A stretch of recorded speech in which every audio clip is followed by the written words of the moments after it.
გამარჯობა, ეს არის გადაცემა გვერდიდან და მე ვარ დავით კალანდია.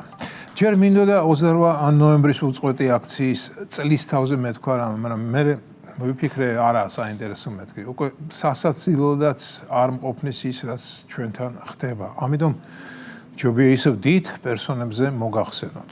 ევროკავშირის უმაღლესმა წარმომადგენელმა საგარეო საქმეთა და უსაფრთხოების საკითხებში კაია კალასმა ევროკავშირის საგარეო საქმეთა მინისტრების რიგ გარეშე შეხვედრის შემდეგ გამართულ პრესკონფერენციაზე ბრძანა, რომ პუტინს ბრძოლის ველზე თავისი მიზნების მიღწევა არ შეუძლია და ამიტომ ის შეეცდება მათ მოაგვარებას მოლაპარაკების გზით მიაღწიოსო. კი ბატონო, არაა გამორიცხული, რომ ასე იყოს, რომ პუტინი ბრძოლის ველზე თავის მიზნებს ვერ აღწევს. თუმცა მე არ ვიცი და დარწმუნებული ვარ, არც კაია კალასმა იცის პუტინის საბოლოო მიზანი რა არის. მაგრამ ეს არაა მთავარი. მთავარი კი ჩემთვის ისაა, რომ კალასმა თავისი გამოსვლა შეაჯამა ფრაზით: მოსაზრება, რომ უკრაინა მარცხ ხდება, მცდარია. ანუ თუ კი უკრაინა არ მარცხ ხდება, ესე იგი ის იგებს ხომ ასეა. მესამე ვარიანტი არ არსებობს. ომი ჭადრა კი არა, თეთრებისა და შავების ბრძოლა ყაიმით რომ დასრულდეს. თან ამას არა გუბას სანიკიზე, არა ჭიჭე ვაშაზე, არა ვიღაც მეასე ხარისხოვანი ნაცოშკა, არა ჩემი მეზობელი მირანდალინა ფორმულაშვილი, მიშას მყوارებელი და მადიდებელი ამბობს. არა, ამას ამბობს ევრობიუროკრატიის უმაღლესი ეშელონის თანამდებობის პირი, საგარეო საქმეთა და უსაფრთხოების საკითხების კომისარი. მე არ ვარ ევროკავშირის წევრი ქვეყნის მოქალაქე, ჯერჯერობით არ ვარ, მაგრამ კანდიდატი ქვეყნის მოქალაქე ხომ ვარ, ანუ სულითა და გულით უკვე ვარ ევროკავშირის წევრი ქვეყნის მოქალაქე და კაია კალასი ფაქტობრივად ჩემი მომავალი მთავრობის ერთ-ერთი ხელმძღვანელი პირია და მე უპირობოდ უნდა მჯეროდეს მისი, დიახ.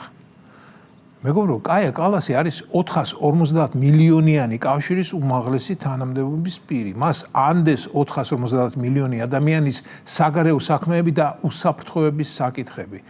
ანუ თანამდებობა არის უსერიოზულესი. ეს ხუხრი-მუხრი არ არის, როგორც ამას ჩემი გერმანული ბაღის დამრიგებელი ტანტე ლანდა ამბობდა.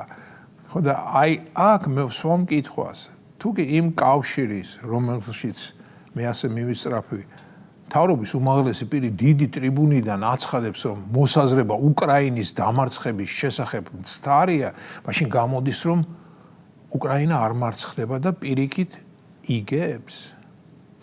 ხომ სწორედ გავიგე მე ეს გზავნილი და თუ უკრაინა არ მარცხდება და იგებს, მაშინ რა საჭიროა მოლაპარაკების ყველა ეს პუნქტი, გინდ ამერიკული და გინდ ევროპული. მოიგოს უკრაინა ომი და მერე მოგებულის პოზიციიდან ელაპარაკოს წაგებულ რუსეთს. მეგობრო, თქვენ რასაკვირველია გესმით, რომ მე ახლა ვცდილობ გავერკვე თუ რა უნდა კაია კალას. რასაკვირველია ისიც გესმით, რომ მის სიტყვებს მე სერიოზულად არ აღვიქვა. ჩემთვის უაღრესად სამწუხაროდ უკრაინაზე ვერ ვიტყვი, რომ ის არ მარცხდება. თუმცა არაერთხელ მithქვამს, რომ ყველა ზეციური და მიწიერი სამართლით უკრაინას უნდა მოეგო, რადგან მას თავს აგრესორი დაესხა. აგრესორმა მისი საზღვრები ცეცხლითა და מחვილით გადმოლახა. აგრესორი ბომბავს უკრაინის მიწას. რაც არ უნდა მომხდარიყო თავის დროზე უკრაინის შიგნით, ეს მხოლოდ და მხოლოდ უკრაინელი ხალხის გასარჩევი იყო და არავითარ გარეთ ძალას, ამ შემთხვევაში რუსეთს, უფლება არ ჰქონდა მისი საზღვრების მთლიანობის დარღვევისა. ამას მე ყოველთვის ვამბობ და ვიტყვი.